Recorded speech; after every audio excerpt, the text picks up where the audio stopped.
नमस्कार विद्यार्थी मित्रांनो, स्वागत आहे तुमचं आपल्या यूट्यूब चॅनलवर. तर आज आपण फिमेल रिप्रोडक्टिव्ह सिस्टम हे अभ्यास करणार आहोत, स्टडी करणार आहोत. तर फिमेल रिप्रोडक्टिव्ह सिस्टममध्ये काय पार्ट आहेत? A pair of ovaries, a pair of ओव्हिडक्ट.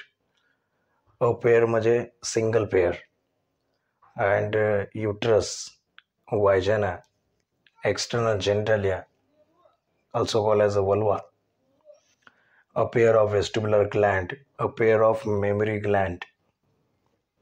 तर हे सगळे जे पार्ट आहेत ते फिमेल रिप्रोडक्टिव्ह सिस्टममध्ये आहेत आणि यांच्यामुळे ही फिमेल रिप्रोडक्टिव्ह सिस्टम बॉडीमध्ये तयार झालेली आहे.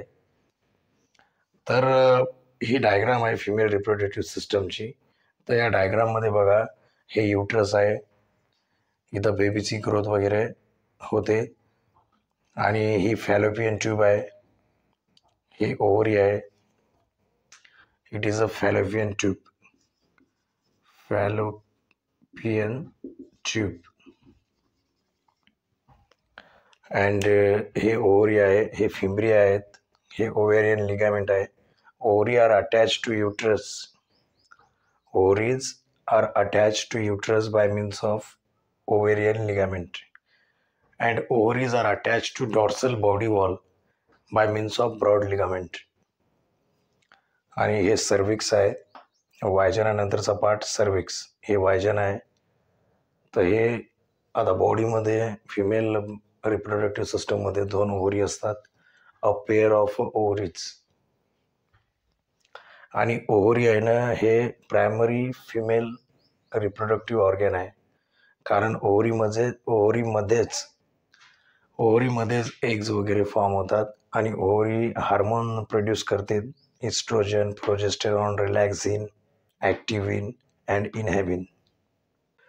तर हे ओव्हरीमधले जे एग्ज आहे, ओह्यूम, हे आहे ना फॅलोपियन ट्यूबमधून येतात आणि वायजनामधून जेव्हा सेक्च्युअल इंटरकोर्स होते तेव्हा इथून स्पर्म वगैरे येतात, सर्विक्स, युट्रस आणि नंतर फॅलोपियन ट्यूब.